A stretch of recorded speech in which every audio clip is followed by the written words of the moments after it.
Assalamualaikum dan salam sejahtera Malaysia. Saya Nur Azhara Falisha, 8 tahun dengan bangganya mewakili negeri Harimau Selatan Johor Darul Takzim dalam Literacy Kandi Malaysia 2026.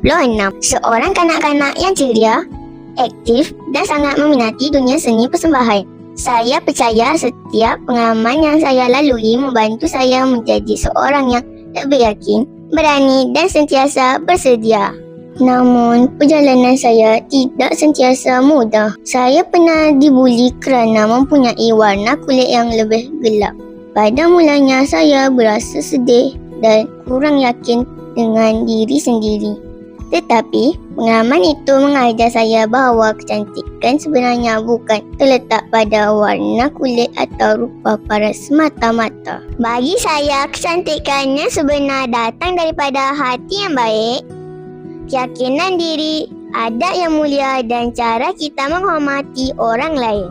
Setiap insan berhak untuk dihargai, disayangi dan diberi peluang untuk mengejar impian mereka. Saya menyertai Literacy Kandi Malaysia kerana saya ingin membina keyakinan diri, menambah pengalaman dan menjadi inspirasi kepada kanak-kanak lain untuk berani menjadi diri sendiri dan spread awareness tentang anti-bully sejak dari persekolahan. True beauty shine from confidence, kindness and a beautiful heart.